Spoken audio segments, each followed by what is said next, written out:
Welcome to the Be Still, Be Aware series, where nothing is off limits. I'm your host, Claire Foord. Let's talk. Hi there, thanks for joining us for Be Still, Be Aware series. I'm joined today by someone close to me, my sister Nerida. We are going to be talking pregnancy, but also how to cope and what do you do when somebody you know loses a baby, has a stillbirth. We're also going to be talking about what about those red flags in pregnancy? What happens when everything points to something going wrong, but it might not be seen? Keeping yourself safe and advocating. And when you can't advocate for yourself or you're not being heard, how your partner in pregnancy can help advocate for you and with you. So, thanks for joining us and let's talk. Before we begin, we'd like to acknowledge the traditional owners of the land on which this series is recorded and pay our respects to their elders, past, present and emerging. Hi, I'm Claire Foord, your host of the Be Still, Be Aware podcast and video series. Thanks for joining us today, and I'm here with Nerida Box, or Foord. She is my sister. I'm very privileged to have her here in the room chatting about her birth story and her journey. Nerida is the CEO of Travel Auctions and she's also a presenter. You would have probably seen her in a few different things on telly. So I feel, privileged to have her here. So let's talk. Hi, thanks for having me. No, I feel it feels weird interviewing my sister, but we can do this. We just have to, curb the swearing and the off-tangent stuff that we normally talk about as sisters growing up. Clear as day with a baby brain. That should be really easy. No, thank you for having me. This is all very exciting. I think what you guys are doing is so important. So privileged to be here.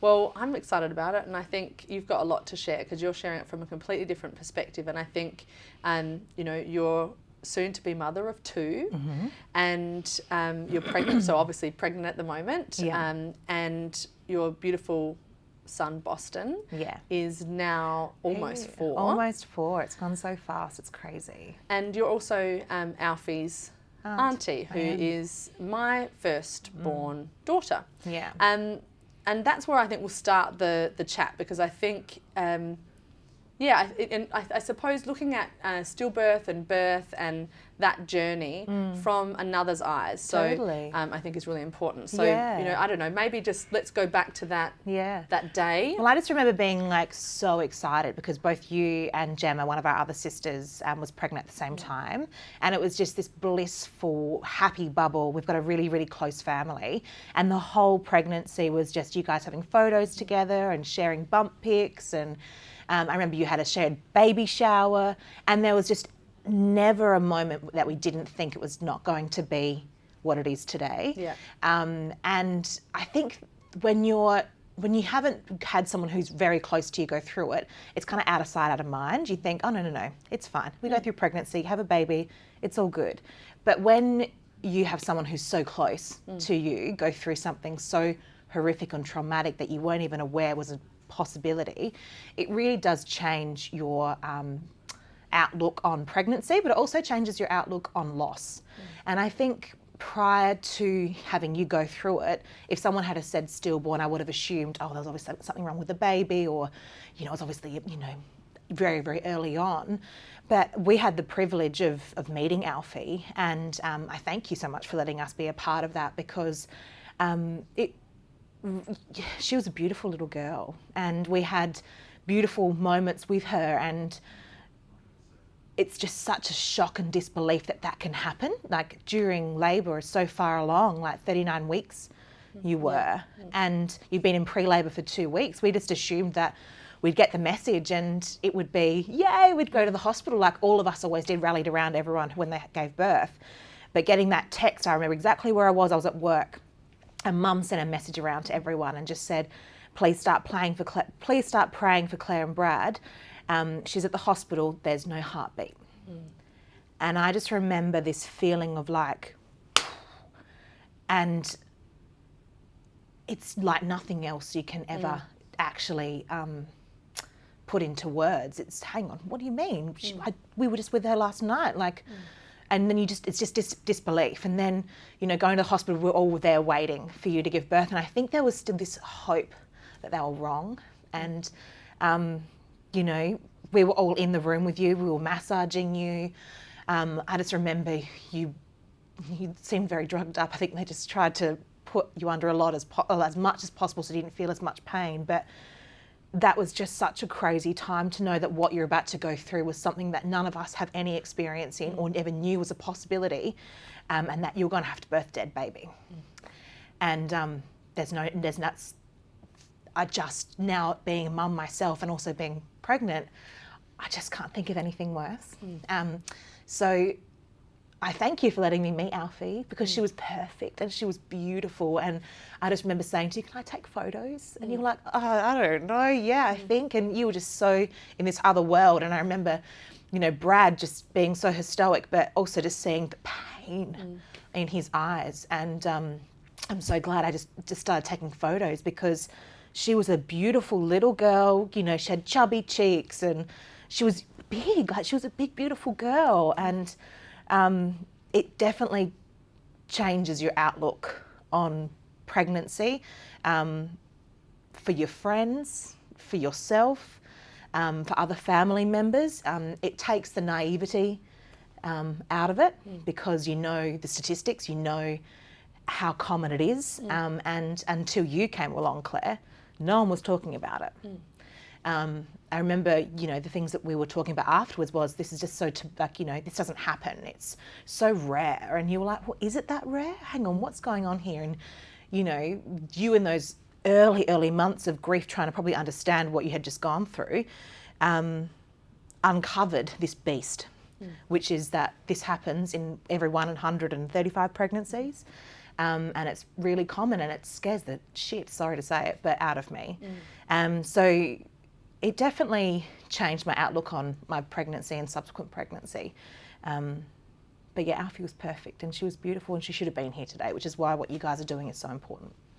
Thank you. I'm trying to hold back tears as well, because I've never heard that story from your perspective. Wow, I meant to hold it together.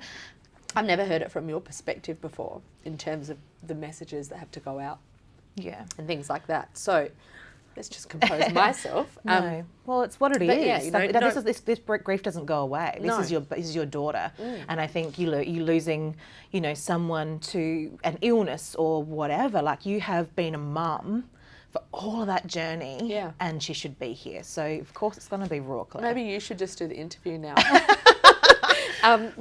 Look, I think, you know, to be in your 40th week of pregnancy and to truly believe that everything was fine, and to have not had anybody really communicate with you the risks that you face. You know, we had to change that, and I truly believe that Alfie could be here with the information we share through Stillbirth. Well, I know for a fact that it has happened. I know numerous of my friends who spoke up because of exactly what you've done. So, and you know, my pregnancy with Boston, I definitely raised flags, and you know, I'm sure we'll get to that. But in terms of placation and actual worry and trying to work out what's real and what's not amongst something that's so foreign and that you have no control over, is just it's a miracle, but it also can be now terrifying, knowing the reality of what's can potentially happen. Absolutely. And I think also, before we, you know, because this is your story, I want to say thank you for taking the photos, because when you're in that space, and I think there's a lot that we can learn from grief and loss, and you don't get that chance for increased memories. And so those photos that you took, and the surrounding us with that love and adoration of our baby and us, was so incredibly helpful, because I can't imagine what people go through in the height of a crisis or a pandemic, when they don't have that support network or aren't allowed it around them. Crushing. I don't know if I would have been able to get out of that hole. No. And so, you know, you and our family and friends were, you know, because you are my friends. This is amazing. We have the best support group, and it's so important to surround yourself with the right people to advocate for you. Definitely. In Pregnancy, post, you know, delivery, and also in loss. And I think that probably takes us to, you know, your pregnancy. You know, you and your husband Matt were, you know, really excited, and you know, were starting your own, make the decision. You're like, I'm having a family. They're gonna have a baby, and we were, and you know, I think there are parts of the journey that you kind of go, you go, oh gosh, it happens. We got pregnant so easily, and you go, oh, you feel a sense of this isn't for everyone. This doesn't happen like this for everyone. But we were really, really blessed. We got pregnant really easily, and I think the beginning part of my pregnancy, I was really calm. I suppose it's so foreign and it's so new, and you have no idea what it's going to be like until you get pregnant. But my anxiety during that whole process got worse and worse and worse and worse as the pregnancy went on. Yeah, and I think I wasn't expecting that. And you also you've also got anxiety. Well, I've dealt with anxiety in the past, and it wasn't something that I was dealing with at that time. So you knew the signs to look out for as well, which I think is really helpful. Well, it's a tricky one because you don't really know what you're looking out for until you're in it, and you don't go, oh, this is anxiety. It's what is this? Hang on, am I? I'm going to be a mum. Like, what's that going to be? How am I going to be like as a mum? And I remember I remember walking on the beach with my mum, and I said, I'm just so worried. I just want to be a really good mum. Yeah. And Mum said, the fact that you worry, Neri, means that you will be. And I was like, oh, bloody good one, Mum. That's And I think when you're in pregnancy, worry is a part of it because you're caring for this child, and as I said before, there are so many unknowns. But I think as the pregnancy went on, my anxiety was often placated, and I don't know, it's so hard even still to work out whether my anxiety was for cause of concern, which it was, and I do now know that. But at the time, it's really hard to work out the fog. So I got through into my third trimester. I had lots of different sequences of reduced movements. And I think when I started to get scans, they could see that like some of my placenta was calcifying. And because my doctor knew that I was having anxiety during pregnancy, he was like, it's okay, it's all right, this is very normal. And so I just trusted what he had said. And it wasn't really until I'd spent a lot of time with you, because you were obviously being the most protective aunt to my to-be son, that I realised that I really needed to speak up and voice my concerns, because the things I was feeling weren't normal, and there were reasons for me to advocate for my baby. So I think it was in my 36th week. I was having some heart kind of issues. Well, not issues, they were benign, but at the time it was quite worrying. I was having itchiness. I was having reduced spells of movements, reduced increase in movements. I think that last week of my pregnancy, I was in hospital every day on the monitoring, because I was lucky enough that I had an obstetrician that said, hey Nerida, anytime you feel reduced movements, you need to go in and have a CTG. Now, that doesn't make it easy, because you feel like an idiot calling those labour wards and saying, oh, it's me again, I just want to, Bubs hasn't moved as much as it normally would. And you do, even though you know you need to, you should, you do have hesitation. But that last week, you were a really big advocate for me as well. And that's where it's really important to have people around you, I suppose, bringing power to what your gut intuition is, because as I said, the fog is so hard to work out sometimes. So in that last week, I was in there every day, and definitely my tracks were different. And it was just had lots of tightenings, lots of repetitive tightenings that whole week, which is so funny because this pregnancy I haven't had any tightening. So now I'm realising, oh, that was very different in hindsight. But at that time, again, you don't really know how to read the play. So that last week, having lots of tightenings, itchiness, heart palpitations, my placenta was continuing to calcify. And Matt and I made the call on the Saturday night because I was really breathless. And I was really struggling to breathe. He took me for a drive, and I was like a dog at the window. I'm like, trying to catch my breath. And we called the labour ward, and they're like, oh, come in and have a look, and we'll see what's going on. And my heart was at active labour at 2 centimetres dilated, and they were like, this isn't quite where you think you're going to be. Yeah, this is not optimal for delivery. No. So let's talk through that in the delivery. I want to explain to those that are listening and watching. So a calcified placenta is where part of the placenta starts to die. Yeah. Now, some babies are really resilient. Well, all babies, all children, in fact, are incredibly resilient. And for the vulnerable baby, that's a really, possibly a no or go type zone. Now, Boston is a really, he's a fighter. He's a tough little kid, and he still is a really tough little kid. And so, what your your care provider did for you and what you did with your care provider was optimal, in the sense that you just kept a really close eye on things so that we could get you as far as you needed to be to keep for a safe delivery. But without, you know, and I think it's hard, isn't it, to be, to know what is a gut feeling and what is, you know, and what is intuition and what is anxiety. And I think also some things can just be labelled off as anxiety when it isn't. Absolutely. So you had a calcifying placenta, which is the baby's organ for all that good nourishment and all the nutrients for bubs. Yeah. I also had low fluid, which is the other part. I had really low fluid. And I remember saying to my obstetrician, no, like, Boston was engaged, like, in really, really low from as early as they could. Like, he never moved in that position. But one thing he was doing was flipping. And I remember laying on the couch, this is the night before I went in, and that's what my nickname, that's how I call him.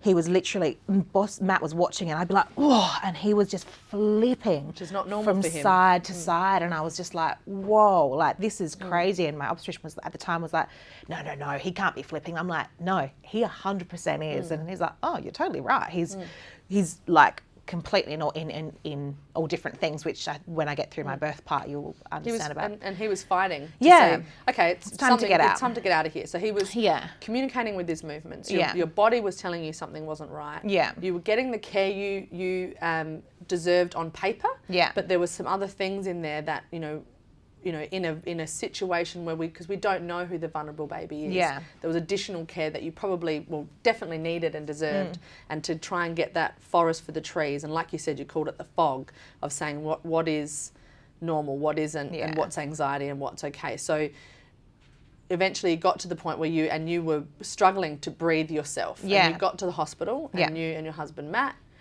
went in. Yeah, so I went in because I'd been in hospital every day that week without a bag. I was in my PJs. Yeah. Didn't even think that I would be having the baby that time. And I think I got in there about 11 p.m. and they said, okay, well, the anaesthetist is about to leave for the night. So if we're going to deliver the baby, and I was like, sorry? Right. So how many weeks were you at this 37 weeks and 6 days. Yeah. So Boston was born on the 38th, my 38th day of the week. So your 38th week. 38th week, 38th day of the week. That's good. So she's pregnant. He was born on, the start of my 38th week. Oh my gosh.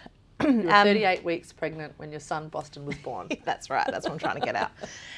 So I think it was all a blur, but I think that's when, and I've spoken to you about this offline, is, the birth part for me was incredibly traumatic. But when you have a healthy baby, there is a lot of guilt about admitting that what you went through was not right and really traumatic. But because you've got a healthy baby, you kind of suppress it. And I've only really started dealing with that this pregnancy, which is a whole nother story. But the anaesthetist came in. I was really nervous about having the epidural, but it was kind of just forced on me, and I hadn't really thought it through. And it was like, well, he's leaving, so you may not get a chance to have him. So if you want to have an epidural, this is the time. I'm like, I suppose, okay, let's do that. And from that point, I knew the epidural point was not right. It was when they put it in, they have no control over where the epidural goes. And I know so many people who've had given birth and said, I only worked in this part of my pelvis and that part of my pelvis. And so there's no guarantee it's going to stop the pain. I just didn't even think about that with what was going to come later. But when they put the epidural port in, it travelled really high up my body, and it never worked on one part of my pelvis. So even though I'd try and they would tip me and say, oh, it's okay, it'll even out, I remember feeling I just want to get this out of my system and just start to, work out what I'm going to do. At that point, I thought I was still going to go through with a natural delivery, but then my obstetrician came in and he said, look, Neri, your heart is at active labour still. You haven't even dilated more than 2 centimetres. So they were worried about you. They were worried about me. Because you had an ectopic heart. Correct. So I had an ectopic heartbeat, which was diagnosed as benign, but it was a 24/7 elevated rhythm and extra beats. Pretty much is what it means. So they were like, look, we don't want to put you under more stress. So we need to get the baby out in a cesarean. So I hadn't even thought about cesarean. And it was this kind of, effectively an emergency cesarean. I know that everyone has a different experience, but I didn't have another choice to deliver the baby. So the anaesthetist came in and said to me, right, there's 3 options here. You can have we can use your epidural port. We can do a spinal tap, which is directly into the spine, or we can put you under general anaesthetic. Now, I had no knowledge about the risk of having an epidural port to do a abdominal surgery, and I think that's where that's my biggest thing to anyone that's in a situation like I was, is if you didn't have good pain management before, no matter how much they top you up, there is no guarantee that you're going to have the right pain management when you go into surgery. So the anaesthetist's advice was, let's just use your epidural port because it's already in. Given it was a different anaesthetist that had administered the port and who I was dealing with that day. So I was like, okay, sure, let's use the epidural port. So you went in blind. I went in completely blind. They didn't explain really anything to you. Nah. These are your options. Which one do you want? Yeah. Choose. Quick, 100%. hurry up. It was never brought up to me at all that because I had feeling that I would still have that feeling in surgery. So we went down to the surgery, and that's when they started to try and get my pain management under control. And the whole time when they were putting the ice packs on, I'm like, I can feel that, I can feel that, I can feel that. It was never to a point that I couldn't feel it. And your ice packs, you're pointing to the base of towards your pelvis. Yeah. So you shouldn't be able to feel that with it if you've got a spinal tap or an epidural, because the whole lower part of your should be completely your numb. legs, your pelvis should be numb. Correct. Yeah. So when they were checking with the ice packs, I could tell them, and I remember kept saying to them, I can feel that, I can feel that, I can feel that. And did they listen to you? No. So this is the part that I'm now dealing with, is the not being heard. Yeah. Because at that time, knowing what I know now, I would have said, stop. Yeah. I can feel everything. Do not start surgery because I can feel my pelvis. So at that point, because my heart was elevated, they were tipping the bed from left to right, up and down, to try and get the epidural to go into the right spots. What that did is it stuffed with my blood pressure, and I blacked out. And then I remember saying to my husband, I can't talk, and I remember just going to sleep. They then pumped me with adrenaline to wake me up. And then I remember my obstetrician saying, we have to start surgery. So they had never got my pain management under control before they started surgery. So they started surgery, and that part wasn't the most painful because it had worked in some parts of my pelvis, just not all of it. When you say that part, they were cutting you open. They were cutting me open. And you could feel them cutting into your skin. Correct. And at that time I was in shock because they'd pumped me with adrenaline, and I was just like, I remember I just kept trying to rip the thing down, and they were like, get your hands back, it's sterile, you have to keep your hands back, but I had no control over what was happening. And so you were in panic mode. I was in like, panic get me mode. out of here. Yeah, because I was pumped full of drugs. Yeah. And then I was having surgery that I could feel, but I was in shock because I just blacked out, and now I'm birthing my son. And when they pulled B out, like, he was absolutely, I remember that, and he was perfect. And it was I remember this being a sense of relief of, oh, he's here and he's alive and he's breathing. And that was beautiful. He had a true knot in his cord, which they were like, everyone's like, wow, look, it's a true knot. And I'm like, I have no idea what's going on. But the true knot is apparently very rare. It wasn't a twist, it was an actual true knot, which would have been causing some distress during him, which could have stopped his blood flow. Correct, during a natural labour. And then they realised that so they'd got him out, I held him for a bit, but then my pain and the adrenaline had stopped, and the pain was just overwhelming. Excruciating. So they were trying to put Bossy on me to calm me down, because there was nothing they could do with the pain management then. So they could have put me under anaesthetic, general anaesthetic. I'm so glad they didn't, because I think that would have a whole other thing of trauma. But at that point, my pain was really intense because my placenta was so calcified. They said it was a complete mess, that for the next hour, they were getting all the pieces of my placenta out of my uterus. So I had no extra pain relief while they were doing that. I just remember like blood curdling, screaming while they were just scraping out of me, and the pain was like almost. It's so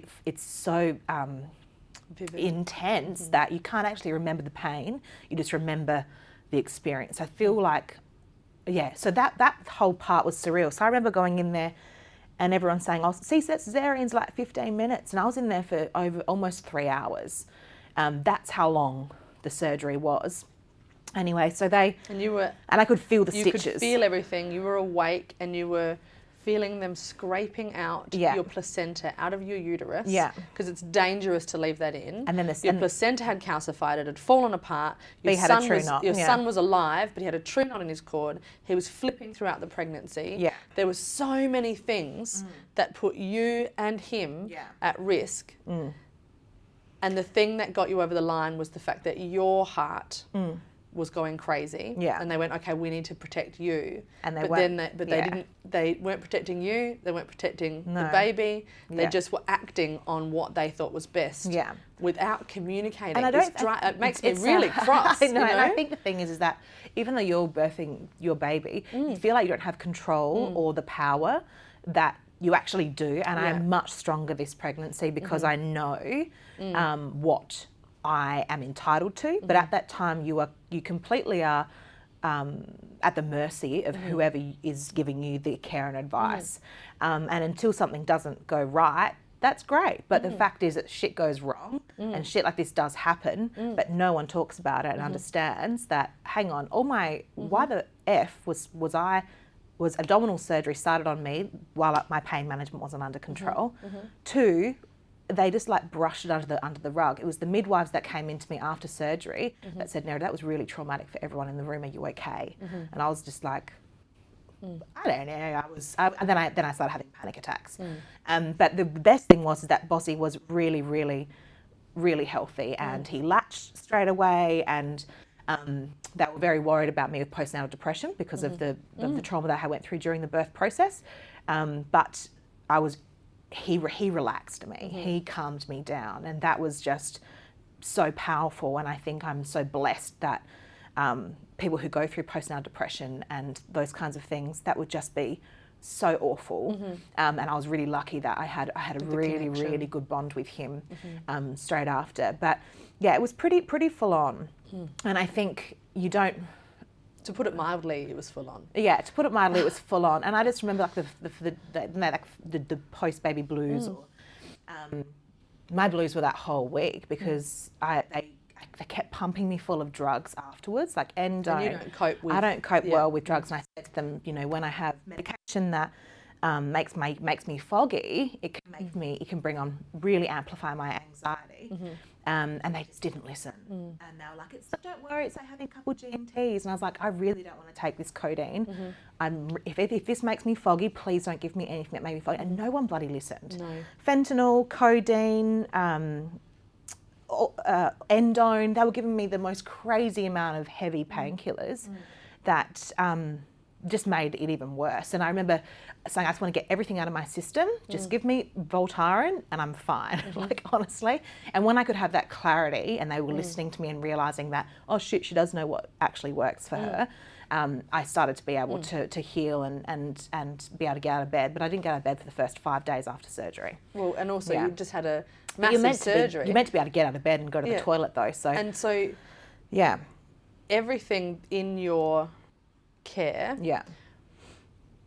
was done to you, not with you. 100%. And so there's so much in your story, and I know you've gone through it and just gone bang, bang, bang, bang, bang, bang, because it does become rote. And I think with trauma as well, and I remember chatting with you and saying, Nerida, this is big, this is huge, this is full on.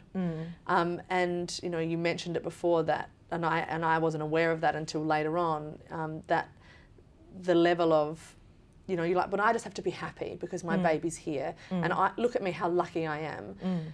Sure, Boston is strong and he is healthy and he was so well. Yeah. But had he been vulnerable like his cousin, the outcome would be very, very different for you and he both. Yeah. Could be very much different. And for that's you where and the he guilt both. comes into it. And it's not but it's not fair for all of that happened to you, and I use that word purposely, happened to you, because it wasn't with you at all. It was very much, you tried so hard to communicate, and you were totally ignored. Yeah. And that's total. It's not okay. Everything that you went through, and I know that you know this, but I want anyone who is listening and hearing this, watching this, and you too, to know that that's full on. That's not okay, what happened. Yeah. And that is an incredibly, incredibly traumatic experience, and that should never ever happen to somebody. And you deserve to be heard. So I think, it's nice to hear that you say you're in a different frame of mind this time. Very different. But it's a perfect scenario of the fact of why a first-time mum and why it's first-time mums are at risk of so many things. Yeah. Everything is elevated in terms of risk for lots of different areas, not just stillbirth and but birth trauma and all these sorts of things as well. But additionally, you deserve that. You deserve to be heard. And you deserve to be validated. It's not fair that the information wasn't provided. This is the whole thing about it. And you have to keep digging. You shouldn't have to force it. No, and I think that's the frustrating part, is that for anyone that had something that didn't go quite right, don't be placated, don't be pushed to the side to make them feel more comfortable about the situation. Yeah. Because you're not actually going to get through it until you start to actually go into it. And I think for me, I just was like, oh gosh, everything's fine. And it's this pregnancy where I've had to really start to deal with that. And, prior to this, I was like, oh no, I'm not going to get, help about this. But as the pregnancy's gone on, and now I'm in a position where I will be having a cesarean again, I have to go and get help. I have to have someone to help me get some tools about how to get through the birth without it triggering me to think that I'm going to have the same experience I had last time, even though I know that I won't, because I won't allow the things that happened to me to happen again. I think when you've had something, you've got to get help. And I haven't yet, but I'm starting on Wednesday to get me through to the end of my pregnancy so I can, heal. There's so much we could stay on in that story, and I'm not going to make you. So if there's anything else you want to add to that, because then you decided, to have another baby. I want to have another child. I want to extend this family. Yeah. And I'm pregnant now, which is awesome. And this baby is a completely different baby to Boston. I think one of the things you said to me when I was pregnant with Bossy is, how he is on the inside is likely how he's going to be on the outside. And I was bloody terrified by that, because I had a baby that did not stop moving. And I have a baby now that does not stop moving, and I will love him for it completely. But I've had a firecracker, which is fantastic. Boston is a firecracker. He's a firecracker. He's a fighter big time. He's a tough kid, but he's fun. He's fun, and he's passionate, and he's caring, and he is exactly the kind of baby he was on the inside. I was lucky that my placenta was at the back, so I could feel everything. But this baby, it's interesting how you can already start to pick up their vibe, and having a subsequent pregnancy, and I'm very fortunate that I didn't have any loss in between those pregnancies. Definitely struggled to get pregnant, but I had no loss in between. You can really understand the differences and get a much clearer read on it, for me anyway. So this pregnancy, at the beginning, I just remember calling around obstetricians and saying, right, who does VBAC? I need to know the person who's not going to, who's going to make sure that I'm going to have a vaginal birth after cesarean. And that was the forefront, because I was just so adamant I wasn't going to have a cesarean again. But as the pregnancy's gone on... But even that in itself, you saying, no, I deserve the right to have a care provider that works with me, for me, and for my baby. That's huge, to be able to say, tell me about what your position is on VBAC. Tell me about this. What would you do if? And to, everyone has that right to be able to, we don't just have to accept the care that we are given. We have a choice. 100%. Be fun. And not just in private practice. You have a choice in all levels of care in Australia. To be more forthright with what you want and stand up for what you want. Yes. It's something that even though I was told to do that last time. It's really hard. It's really bloody hard. And I think as soon as you learn that and I think the best advice that you also gave me, lots of best advice, I'm just throwing that out, but lots of the advice. Totally. Another really good gem that you gave me is that, Neri, you're already... talking third person now, but Neri, you're already a mum. You know, if your son or daughter was showing signs of choking or struggling to breathe, you wouldn't delay, you would go straight in. But when it's in utero, you don't realise that you've got that power to speak up as loudly as you would should the child have been earthside. So I think in this pregnancy, I've definitely changed my tune a lot, and that was definitely why when I was calling up and interviewing obstetricians, that was, and I had a really, really great experience with this one particular practice who I'm going through. And the general manager spoke to me at quite length about VBAC and their stance on it and what week and all that kind of stuff, and it gave me confidence that I wouldn't be pushed into statistically you're going to have a cesarean. Yes. And it just allowed me the time that I needed to work through that potentially having to be the outcome, which it will be with this pregnancy. Yeah. And I think you also said it before that every pregnancy is different. Very this pregnancy differently. is totally different. Totally different. And you're not, you've noticed that some of the things that you felt in your first pregnancy, you're not feeling in this pregnancy, and you're suddenly having this light bulb moments of, okay, that wasn't normal. Definitely. Okay, that was not common. Okay, that's not actually the way things are. So how are you going in this pregnancy? This pregnancy, it's a very different baby, but I haven't been having the tightenings. You know, we've had a lot of stuff happening in the background with our family. And again, my health has been playing up again, which has definitely caused anxiety. But I think, as you said, the light bulb moment of just the justification of what I went through last time, and that I wish I even was more vocal about the times when it was placated as anxiety rather than genuine gut instinct worry, it's great that I have that hindsight to look back on and go, oh wow, you know, I did the right thing.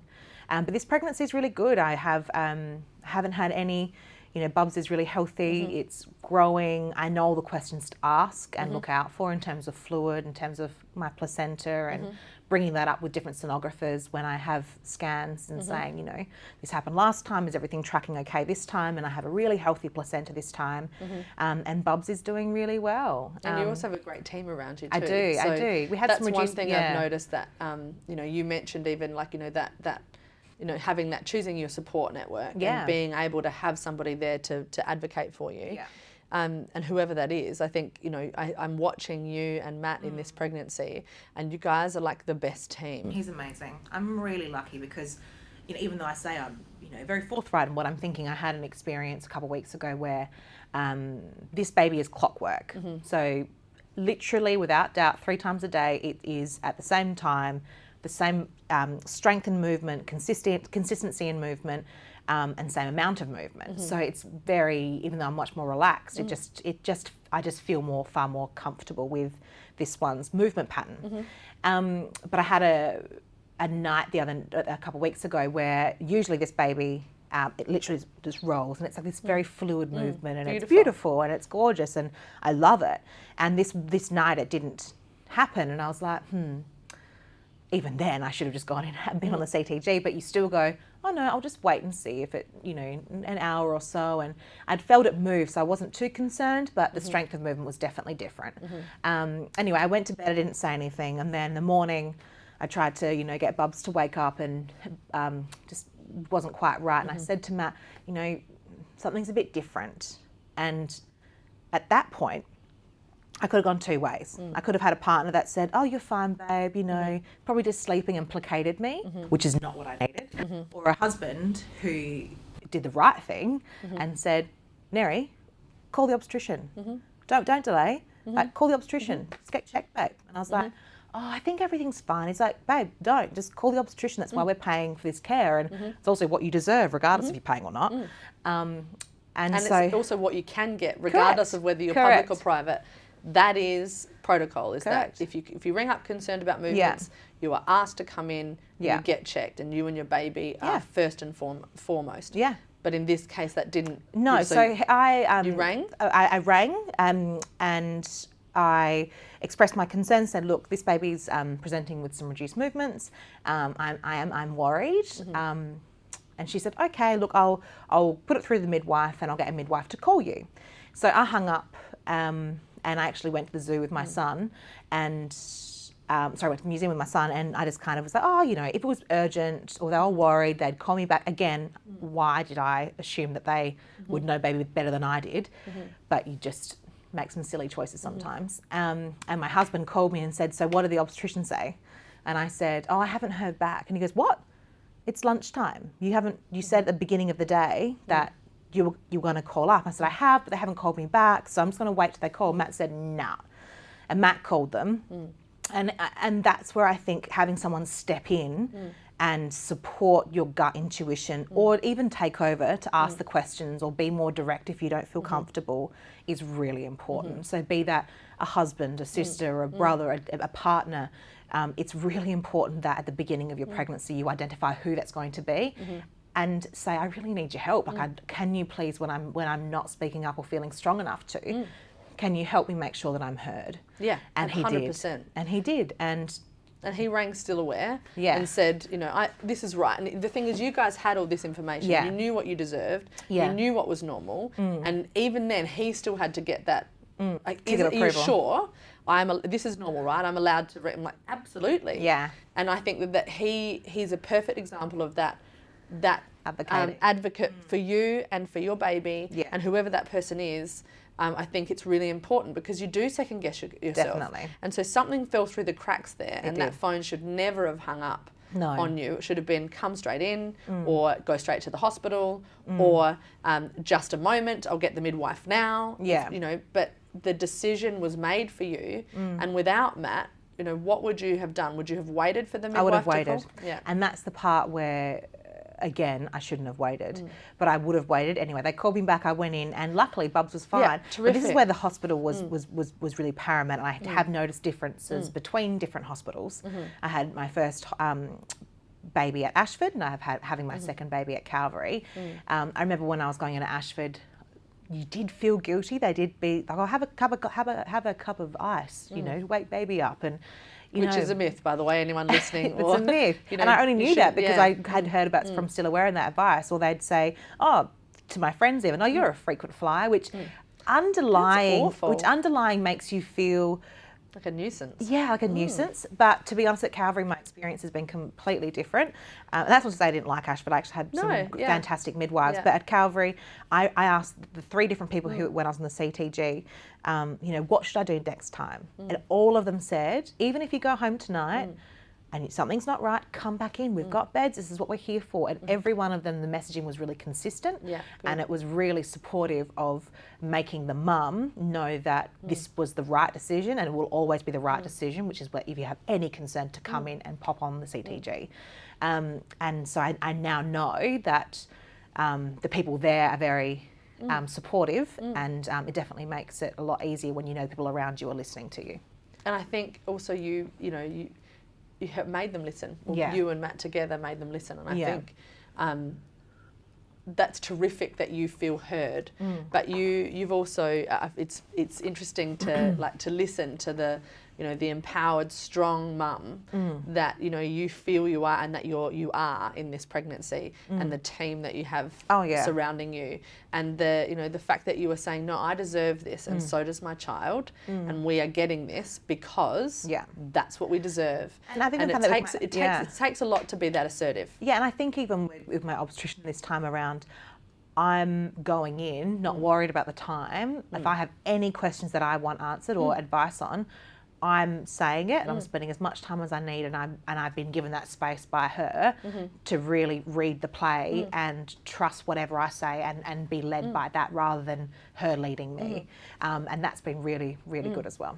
And you're working as a team. Yeah, it's really that's good. A great team. And the mum and support, so, the care provider and their support network and the baby all working together, it has to. Yeah. If it doesn't, if one piece of that pie is missing, then the care is subpar. And, we unfortunately have seen what happens when that is the case in multiple different levels, whether it be trauma, whether it be child loss. But that ability to feel heard and to be heard is a really powerful thing.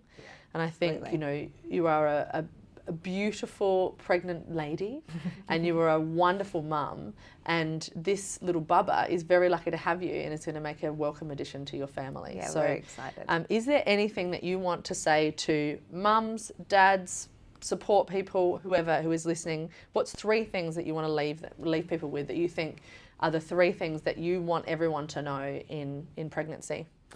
I think one of the big things is that if something doesn't feel right, don't placate it. Go in, get checked, speak up, say something. That's the biggest thing, because it's better to be overcautious. And even if it's just to relieve the mind and the worry, it's so important. So do not delay. Make sure that if you feel anything, that you speak up. I think the other one is, if anyone's in a cesarean situation, would be to understand that epidural ports aren't guaranteed to work effectively in the part that it needs to, and to really understand that prior to surgery, or request a spinal tap. And I think the third one would be, don't be afraid to speak up and talk to your friends about it, because when there is a new mum, even me, like you worry about upsetting them or saying something that might trigger some anxiety, but you're also being an advocate for their baby, and it's really important they understand what to look out for, what to do if something's not right, and really empower them to be a mum from that first month of pregnancy. They're the 3 things. Yeah, you're a mum from the first bit of pregnancy. Speak up if something doesn't feel right, and understand that you know your body and your baby best, and don't be led by someone else, and let them take control. You be in control. Brilliant. And I think all of those 3 things lead to communication. Yeah. And that's what we're trying to do through this, is let's have a conversation. Nothing's off limits. No. And know that can be the case in multiple things. Totally. You have every right to ask questions. You're allowed to. Yeah. You don't just have to accept. And we wouldn't in so many other cases for other people. Yeah. So sometimes we've got to put ourselves first and say, actually, I'm not okay with this, because I wouldn't be okay if this was somebody else that was happening Just to. as quickly as you'd stop your friend from eating an oyster and say, hey, you're not meant to eat shellfish. Is that cooked? Just as quickly as saying, you haven't felt bums move today, go get checked. Yeah. It's that easy. And it's so funny that we're vocal about food and we're not vocal about movement and the importance of pattern and understanding the baby. And trauma, for that matter too. That, like, the thing is, communication can save lives and prevent so much hurt. And prevention, I think, is key. So absolutely. Have that conversation. Talk about it. And that conversation is in all those things, all those 3 key things. It's all about that communication. Totally. I love it. Yeah. Thank you so much for coming in, Neri. Thanks for having me. And I think there is so much to gain from this conversation, and there's lots of huge takeaways, and in these 3 different stories, I suppose, this 3-part chat. I think the fact of being there to support someone through loss and grief, and and what that is like on the other side, what it is, how to deal with trauma, and the devastation that can happen when you're not heard, and then really how to advocate for yourself in pregnancy. That's a really interesting and important journey. So I know that lots of people would have got lots out of this chat today. So thanks for having me. Thanks for allowing your platform to share. No, I really appreciate it. No Thanks for joining us. And if you need anything else or want to know more about the guests that we're talking to, or key things to do in pregnancy, go to stillaware.org. But thanks so much for joining us, and tune in next time. Thanks for joining us today, and we look forward to you joining us again next time. Remember, it's never too early to have a conversation, but it really can be too late. If you'd like to know more about Stillaware, the charity that's bringing you this series, head to stillaware.org.